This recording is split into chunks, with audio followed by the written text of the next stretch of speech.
আসেন সবাই একসাথে ভিডিওটা দেখি। ধৈর্য ধরে আপনারা ভিডিওটা শেষ পর্যন্ত দেখুন। জনাব গোলাম মাওলা রানী, পটুয়াখালী 3। সুবহানাল্লাহ, আলহামদুলিল্লাহ, লা ইলাহা ইল্লাল্লাহ, আল্লাহু আকবার, ওয়ালিল্লাহিল হামদ। এই বাংলায় এখন পারাপার করার জন্য নৌকা ছাড়া আর কিছু নাই। বিএনপি এবং তার সহযোগী জামায়াত ইসলামী, যাকে বলা হয় বাই বর্ন ক্রিমিনাল। আগামী 100 বছর বিএনপি টিকে গেল।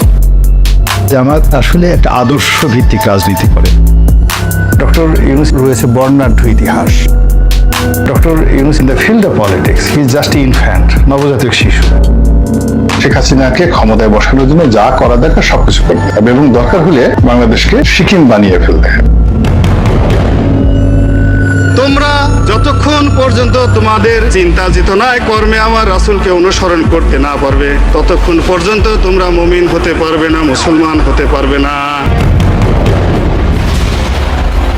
ময়লানা গোলাম ময়লা আবর্জনা রনি বাংলাদেশের রাজনীতিতে এক মারাত্মক বেসম্ভব জিনিস।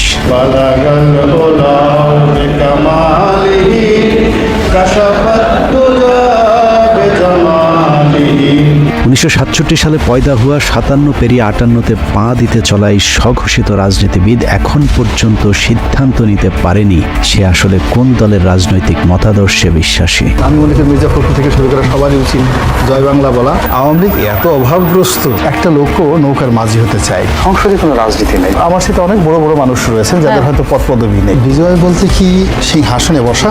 যখন যেখানে সুবিধা পেয়েছে রনি সেখানে মুখ লাগিয়েছে, কিন্তু যেখানে মুখ লাগিয়েছে সেখানেই দুর্গন্ধ ছড়িয়েছে, যে কারণে তার মুখ যেখানেই লাগিয়েছে সেখান থেকেই তাকে অসম্মানজনকভাবে ভাগিয়েছে। বোবার যেমন কোনো শত্রু নেই, গোলাম ময়লা রনিরও সুনির্দিষ্ট কোনো রাজনৈতিক প্রতিপক্ষ নেই। কখনো বিএনপি, কখনো আওয়ামী লীগ, কখনো জামায়াত, আবার কখনো এন্টি জামায়াত। এ যেন একই অঙ্গে বহু রূপ, যে কারণে কারোর সাথে তার তেমন কোনো বিরোধ নেই, আবার বন্ধুত্ব ভেঙে যায় সুদীর্ঘ হবার আগেই। জন্ম থেকেই জ্বলতে থাকা রনিকে বাংলাদেশের নিষ্ঠুর রাজনৈতিক দলগুলো উষ্ঠা লাথির উপরেই রেখেছে। যখন যার প্রয়োজন হয়েছে গরিবের সুন্দরী বউয়ের মতো কাছে ডেকেছে, আবার পরক্ষণেই বিছানা থেকে পাছায় লাথি দিয়ে খাটের নিচে ফেলেছে। বাংলাদেশ আওয়ামী লীগ থেকে বেদনা, অপমানবোধ, লাঞ্ছনা এবং গঞ্জনা একটা মানুষের পক্ষে বিএনপিতে যাওয়া এটা সাধারণ কোনো ঘটনা নয়। নেতা শব্দটি আমার জন্য প্রযোজ্য। যোগ্যতা কি বিএনপি আপনাকে দিল না? এটা একটা ভিন্ন একটা প্রসঙ্গ। সব দলের লাথির ছাপ পাছায় নিয়ে রনি এখন দিক বিদিক ছুটছে। স্থির হয়ে বসতে গেলেই ব্যথা তাকে মনে করিয়ে দেয় রনির কোন কোন জায়গায় ব্যথা। মানুষের শরীরে যখন ব্যথা হয় না, তখন নখে ব্যথা থাকে, আবার একটু পরে মাথায় চলে যায়। আপনার তো বয়স অল্প, এখন অত ব্যথা হয়নি। একটু পরে সেই ব্যথা 5 মিনিট মাথায় গালে চলে আসে, কানে চলে আসে। এই ব্যথা খুব দ্রুত সারা শরীরে ছড়াতে থাকে। ব্যথার এরকম যন্ত্রণা, সারা অঙ্গে এরকম ব্যথা নিয়ে চলছে রনির দিনকাল। কিন্তু প্রশ্ন হলো এভাবে আর কতকাল? একটা জায়গায় তো তাকে থামতে হবে, না থামলে সবাই মিলে তাকে থামাতে হবে। কেননা রনি যে পাগলামি শুরু করেছে তাতে মনে হচ্ছে পাগলা গারদে যাবার ঠিক আগের স্টেজে আছে সে। আমার এই সকালে পেট খারাপ থাকে, বিকালবেলা মাথা খারাপ থাকে, রাতে ঘুম হয় না। আমি চিন্তা করলাম করিটা কি? পাগলামি আর একটু বাড়লেই পাবনায় আরেকটি বেড খালি করতে হবে তার জন্যে। কিন্তু আমরা রনির মতো একজন রাজনৈতিক জোকারকে হারাতে চাই না, যে কারণেই তাকে সংশোধন করতে আজকের এই প্রতিবেদন। সহিংস আন্দোলনের নামে অবশ্যই পুলিশের অধিকার আছে তাদেরকে গুলি করে মেরে ফেলা, অবশ্যই আছে। 5 আগস্টের দুদিন আগে চ্যানেলে টক শো শেষ হবার পর উপস্থাপিকার সাথে মানিকের যে অনাকাঙ্ক্ষিত ভিডিওটি ছড়িয়ে পড়েছিল সেটারও নাটের গুরু ছিল গোলাম ময়লা রনি। টক শো শেষে অত্যন্ত অশ্লীল ভঙ্গিতে রনি মানিককে বলেন উপস্থাপিকাকে একটু আদর করে দিতে। ভাই আপনি অনেক রাগ হয়েছেন, আদর করে দেন।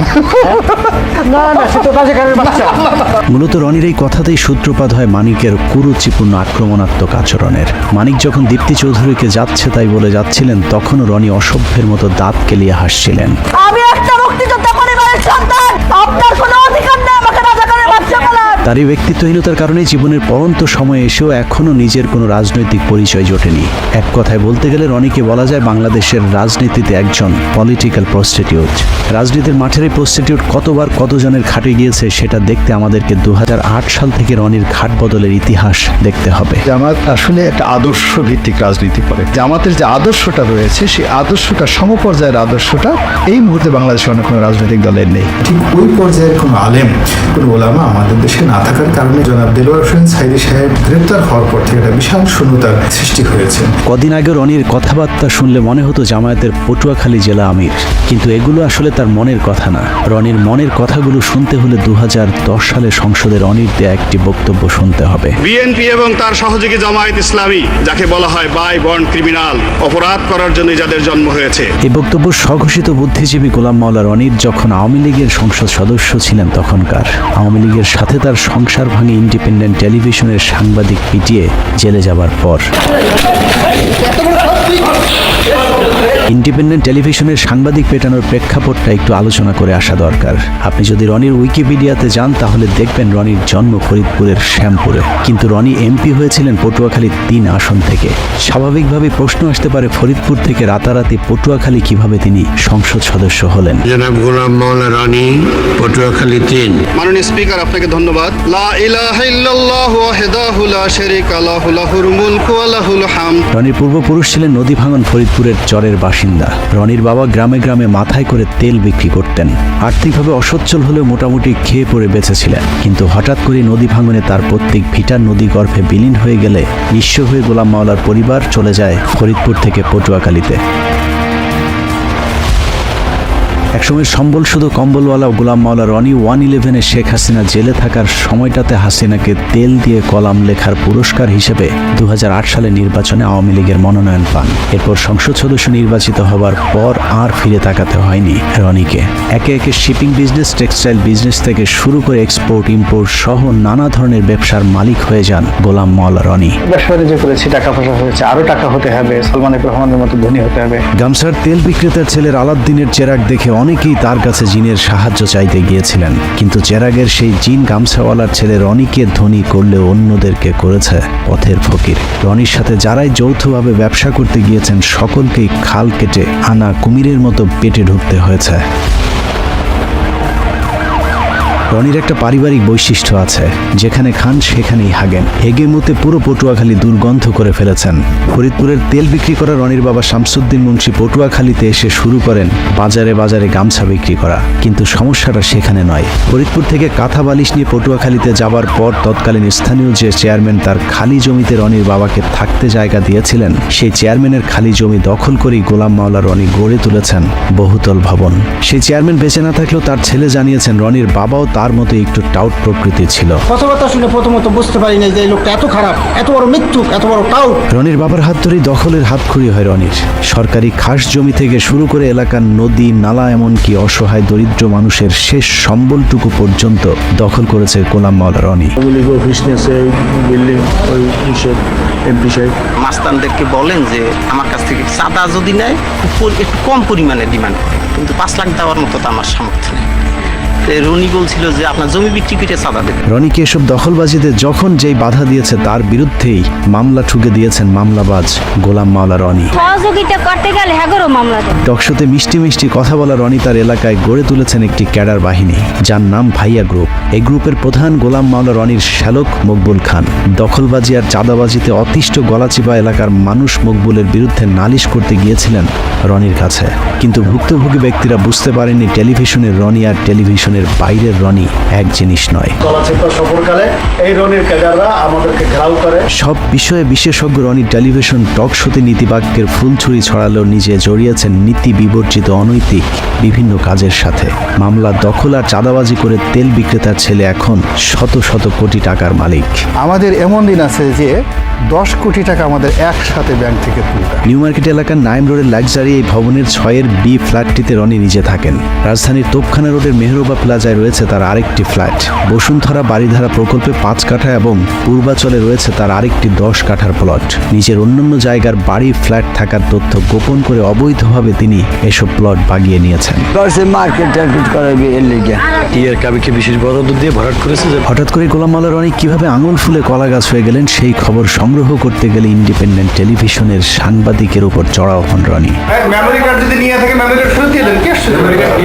আমার দ্বারা যদি কেউ ক্ষতিগ্রস্ত থাকে, বড় ভাই হিসেবে আমি সরি। যাই হোক, ওই ঘটনায় গ্রেফতারের পর জেল খাটতে হয়েছে বেশ কিছুদিন। জেল থেকে বেরোলেও আর আওয়ামী লীগে ঢুকতে না পারায় নতুন ভাতারের সন্ধানে বের হন তিনি। খুঁজতে খুঁজতে বিএনপির সাথে দেখা। সাংগঠনিকভাবে চরম ভঙ্গুর অবস্থায় থাকা বিএনপি তখন ডক্টর কামাল কাদের সিদ্দিকী রনিদের মতো খড়কুটো যা পেয়েছে তাই আঁকড়ে ধরেছে। 2018 সালে নির্বাচনের আগে যেদিন রনি বিএনপিতে যোগ দিয়েছিলেন, সেদিন সাংবাদিকরা তাকে প্রশ্ন করেছিল বিএনপিতে কতদিন থাকবেন। রনি তার উত্তরে বলেছিলেন মৃত্যু পর্যন্ত থাকতে এসেছে। মূলত 2018 সালে বিএনপির মনোনয়ন পেতেই রনির এই পোল্টিবাজি। রনির সেই ডিগবাজিতে ধানের শীষের টিকিটও পেয়ে গিয়েছিলেন। কিন্তু পটুয়াখালী 3 আসনে আজীবন বিএনপির রাজনীতি করে আসা বিএনপির মূল প্রার্থী মনোনয়ন প্রত্যাহার না করে রনির প্রতিদ্বন্দ্বিতা করেন। গোলাম মাওলা রনি এখন আওয়ামী লীগের সঙ্গে বেইমানি করেছে, সামনে বিএনপির সাথেও করবে। সে বিএনপিতে যোগ দিয়েছে, জনগণ তাকে আর কোনোদিন সমর্থন করবে না। তাকে মনোনয়ন দেওয়া হয়, কিন্তু নির্বাচন কমিশন তার মনোনয়নের প্রার্থিতা বাতিল করেছে। সে তার আম ও সালা দুটি হারিয়েছে। 2018 সালে নির্বাচনে দেশের অন্যান্য এলাকার মতো রনির পটুয়াখালী 3 আসনেও বিএনপির মনোনীত প্রার্থী গণসংযোগ কিংবা ভোট দিতে যেতে পারেননি। কিন্তু পটুয়াখালী 3 আসনটিতে রনির প্রতিদ্বন্দ্বী হিসাবে তৎকালীন সিএসি নুরুল হুদার আপন ভাগ্নে সাজু হয় সেখানকার অবস্থা আরও ভয়ানক ছিল। সকালে রনির স্ত্রী ভোট কেন্দ্রে যাবার পর আওয়ামী লীগের লোকজন তার গাড়ি ভাঙচুর ও মারধর করলে রনি আওয়ামী লীগ প্রার্থীর বিরুদ্ধে মামলা না করে তার প্রতিদ্বন্দ্বী বিএনপির বিদ্রোহী প্রার্থী ও তার সমর্থকদের বিরুদ্ধে মামলার নির্দেশনা দেন। গাড়িটা আগে থানায় নাও, থানায় নিয়ে ওই এই সুযোগে মানে প্রার্থী সহ সবাই মামলা দিয়ে দাও। আচ্ছা, এটা কিন্তু আমাদের সুযোগ, এবং সব জায়গায় টেলিফোন করে হাজার হাজার লোক থানায় ঘেরাও করে। তারপরেও সে সময় বিভিন্ন অনুষ্ঠানে গোলাম ময়লা রনি নিজেকে বিএনপির অত্যন্ত গুরুত্বপূর্ণ এবং নীতি নির্ধারণী পর্যায়ে নেতা হিসেবে দাবি করতে শুরু করেন। আমি বিএনপির একজন নীতি নির্ধারণী, অন্যতম নীতি নির্ধারণী ব্যক্তিত্ব আমি এখানে বলছি। অভিযোগ রয়েছে মির্জা ফখরুল ইসলাম আলমগীরকে 10 লাখ টাকা দিয়ে রনি রাতারাতি দল পাল্টে বিএনপির টিকিট পেয়েছিলেন। 10 লাখে মনোনয়ন কেনা বিএনপির গুরুত্বপূর্ণ এই নেতা 2018 সালে আওয়ামী লীগ আবারও ক্ষমতায় এলে আরেকবার ডিগবাজি দেয়। কিছুদিন আগে বিএনপির নীতি নির্ধারণী পর্যায়ের নেতা দাবি করা রনি বলতে শুরু করেন, আমি বিএনপির কেউ না। বিএনপির কোনো কমিটিতে আমি নেই, আমি শুধু ইলেকশনটা করেছি। তো আমাকে যদি বিএনপি নেতা বলা হয়, এটা আমার জন্য অবমাননা, অপমানজনক, কারণ আমি আসলে বিএনপির নেতৃত্বে নেই। ওই অনুষ্ঠানে রনিকে প্রশ্ন করা হয়েছিল, আপনি যে বিএনপির নেতা না এটা আপনি কখন বুঝলেন? উত্তরে রনি যা বলেছেন তা অনেকটা সিদ্দিকের ভুল হয়েছে আমাকে ক্ষমা করে দেওয়ার মতো। রনি ভাই, এই কথাটা আপনি আগে এতদিন বলেননি কেন? প্রথমত এই জিনিসটা আগে আমার মাথায় আসেনি। 2018 থেকে 2024 রনির জীবন কেটেছে কুলহারা কলঙ্কিনীর মতো। জলে ভাসা পদ্মের মতো 5টি বছর কাটানোর পর 2024 সালে আওয়ামী লীগ যখন আবারও ক্ষমতায় আসে, তখন গোলাম মাওলা রনি বুঝতে পেরেছিলেন আওয়ামী লীগ ছাড়ার কোনো উপায় নেই। যে কারণে 2024 সালে নির্বাচনের পর আবারও আওয়ামী লীগের খাটে যাবার চেষ্টা করতে থাকেন। আওয়ামী লীগকে তো সবসময় মিস করি, মৃত্যু পর্যন্ত মিস করি। আর আমি যদি বিএনপির মন্ত্রীও থাকি এবং আওয়ামী লীগের যদি প্রয়োজন মনে করে, তখন সেই মন্ত্রিত্ব ছেড়ে দিয়ে হলো আওয়ামী লীগের হাল। আওয়ামী লীগে আবারও পথ ফিরে পেতে বিএনপিকে নিয়ে নানা ধরনের ঠাট্টা বিদ্রুপমূলক কথাবার্তা শুরু করেন গোলাম ময়লা রনি। বিএনপি এখন সরাসরি মাঠে রাজনীতি না করে তারা দোয়াদরুতে মগ্ন হয়ে গেছে, ঝাড়ফুঁক তাবিজ কওয়াজে ব্যস্ত। কেউ কেউ বলে যারা জাদুটু নাও জানে, বানও মারতে জানে। বিএনপির যে গণতান্ত্রিকভাবে তাদের যে অবস্থানটা ছিল, সেটাকে তারা তাড়িয়ে সামনের যে জায়গাটিতে মিস্টার জো বাইডেনকে বসিয়ে দিয়েছে, মিস্টার পিটার ডি হাসকে বসিয়ে দিয়েছে। বিএনপিকে নিয়ে হাসি ঠাট্টা করে অবশ্য কোনো লাভ হয়নি, কারণ পুরাতন স্বামী আওয়ামী লীগের সাথে আবারও ঘর বাঁধার আগেই স্বামী পলাতক অবস্থা যখন এই রনি আবারও শুরু করে নতুন স্বামীর সন্ধান। আওয়ামী লীগ বিএনপির সব হারিয়ে ডক্টর মোহাম্মদ ইউনূসের তত্ত্বাবধায়ক সরকারের একটি উপদেষ্টার পদ পাবার স্বপ্ন দেখে গোলাম ময়লা রনি। যে কারণে মোহাম্মদ ইউনূসের নেতৃত্বে সরকার গঠন হবার পর এই সরকারের মেয়াদ নিয়ে রাজনৈতিক দলগুলোকে তাড়াহুড়া না করবার আহ্বান জানান। এই গণঅভ্যুত্থানের মাধ্যমে যে 17 জন ব্যক্তি এই মুহূর্তে দায়িত্বে অবতীর্ণ হলেন, তারা চমৎকার করে কথা বলেন এবং তাদের সবারই রয়েছে বর্ণাঢ্য ইতিহাস। তাদের সফলতা কামনা করা ছাড়া আমাদের এই জাতির দ্বিতীয় কোনো অপশন নেই। একটা নির্দিষ্ট সময় পর্যন্ত আমাদেরকে অপেক্ষা করতে হবে এবং ধৈর্য ধারণ করতে হবে যার যার অবস্থান থেকে। ইউনূস সরকারের পক্ষে তেলবাজি করেও কোনো লাভ হয়নি। প্রথম, দ্বিতীয়, তৃতীয় ধাপেও মোহাম্মদ ইউনূসের পাশে একটি চেয়ার না জোটায় রীতিমতো পাগলামি শুরু হয় গোলাম মাওলা রনির। ইউনূস চেষ্টা করলেও খুব বেশি আগাতে পারবেন না। নোবেল পুরস্কার পেয়েছে, তুমি তো শ্রমিকের টাকা মেরে দিলা, তাকে ডাইরেক্ট ক্রস ফায়ারে দেওয়া উচিত। রনির হঠাৎ করে সারা অঙ্গে ব্যথা শুরু হবার কারণ কি সেটা বুঝতে হলে জামায়াতের এক নেতার সাথে তার একটি ফোন রেকর্ড শুনে আসতে হবে, যেখানে তিনি পরিষ্কারভাবে বলেছেন শেখ হাসিনা পালিয়ে যাবার পর ক্যান্টনমেন্টকে সব দলকে ডাকলেও গোলাম মাওলা রনিকে না ডাকাতেই তিনি ক্ষিপ্ত হয়েছেন। সবাই তো ইউনূস সাহেবকে তেল মারতেছে, আওয়ামী লীগের গালি দেওয়াতে খুব সহজ একটা বিষয়। তখন আসলে আমরা আরো ভয়াবহ বিপদের দিকে এগোচ্ছি। এই যে চ্যাংরাপুর পোলাপানরা যা কিছু করতেছে, আপনি যদি এইটার সাথে সাথে লাফান যে স্বাধীনতা পেয়ে গেছি,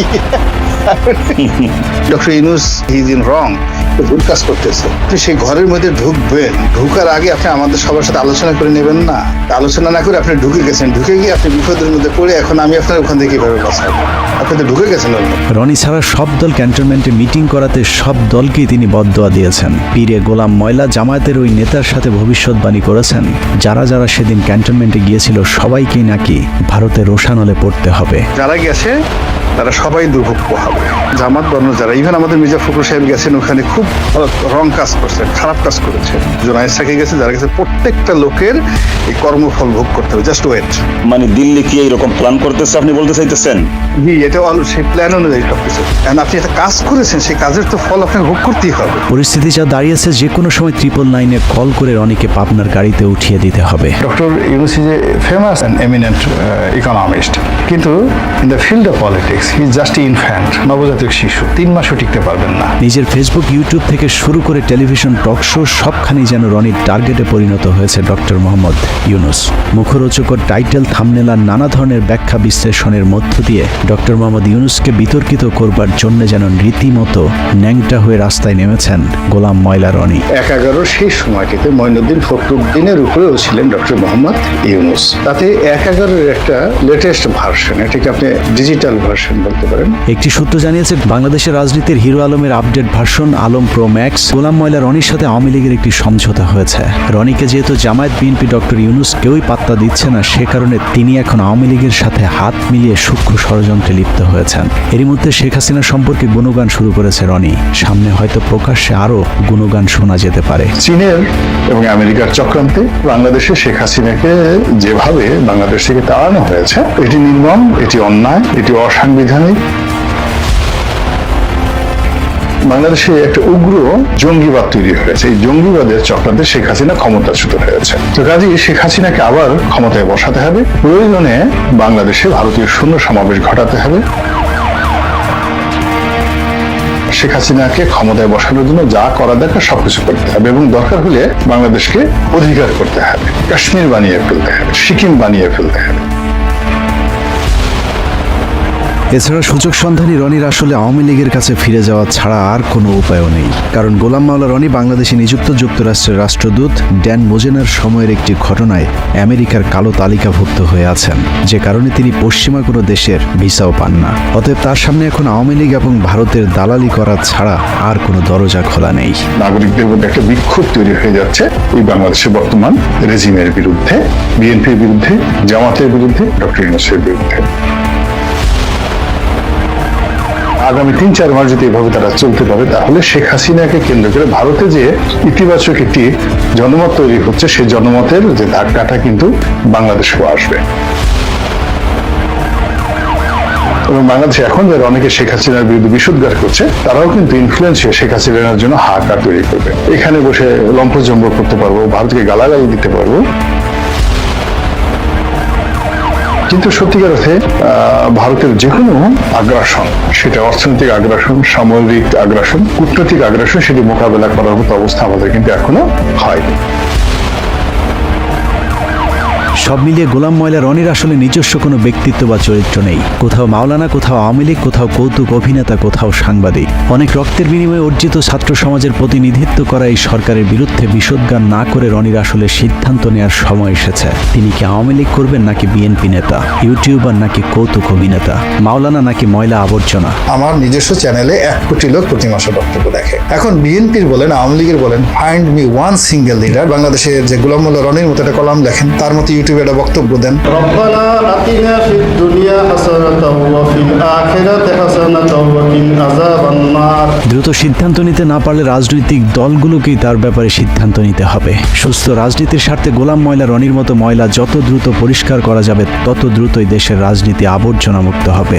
আর সেই ময়লা আবর্জনা পরিষ্কার করতে যদি কারো বেলচা হাতে তুলে নিতে হয়, তাহলে সেটাও দ্রুতই নিতে হবে। রনির মতো এরকম চিড়িয়াখানার পশুকে খাঁচার বাইরে বেশি দিন রাখাটা অত্যন্ত ঝুঁকিপূর্ণ।